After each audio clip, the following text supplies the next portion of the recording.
High guys, what to eat in day பார்த்துடலாமா? அன்றைக்கி morning வந்து 4 ஊட்டி ஆப்பிள் தான் நான் சாப்பிட்டேன். நெக்ஸ்ட் லஞ்சுக்கு ஒயிட் ரைஸ், கருவாட்டு குழம்பு, காயெல்லாம் போட்டு வச்சுருந்தாங்க. அப்புறம் லெஃப்ட் ஓவர் இந்த ரைஸில் வந்து லெமன் ரைஸ் பண்ணியிருந்தாங்க.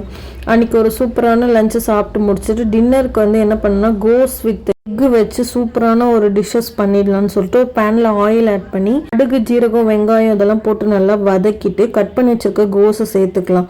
சேர்த்துட்டு உங்களுக்கு வீட்டில் அரைச்ச மிளகாத்தூள் இருக்குல்ல, அது கொஞ்சம் லைட்டாக ஆட் பண்ணிக்கோங்க. அப்புறம் சிக்கன் 65 மசாலா போட்டுலாம் வதக்கிக்கோங்க. இது எதுக்காக ஆட் பண்ணுறோன்னா நல்லா ஃப்ளேவராக இருக்கும் கோஸ்க்கு. ஸோ ரொம்ப டேஸ்ட் கொடுக்கும். அதுக்காக ஆட் பண்ணி சிம்பிளே வச்சு நல்லா கலந்து விட்டுட்டு காய் வதங்கினோன்னு 2 முட்டை சேர்த்துக்கோங்க. இதில் கொஞ்சம் தேவையான அளவு உப்பு போட்டுட்டு நெக்ஸ்ட்டு பெப்பர் ஆட் பண்ணி நல்லா சிம்மில் வச்சு வதக்கி விட்டிங்கன்னா சூப்பரான கோஸ் பொரியல் வந்து ரெடி ஆகிடும். இது நீங்கள் ஃப்ரைட் ரைஸ் மாதிரி ஒயிட் ரைஸ்லையும் சாப்பிட்டுக்கலாம், அப்படின்னா சைட் டிஷ் மாதிரியும் சாப்பிட்டுக்கலாம். உங்களுக்கு எப்படி பிடிக்குதோ அப்படி சாப்பிட்டுக்கோங்க. ஆனால் ட்ரை பண்ணி பாருங்கள், ரொம்பவே டேஸ்ட்டாக இருக்கும். அன்றைக்கி நான் மத்தியானம் வந்து கொஞ்சம் ஹெவியாக சாப்பிட்டனால நைட்டுக்கு வந்து எதுவும் வெறும் காய் மட்டும் சாப்பிட்டுக்கலான்னு சொல்லி இதை ப்ரிப்பேர் பண்ணி அன்றைக்கி இதை மட்டும் நான் கொஞ்சம் சாப்பிட்டுட்டேன்.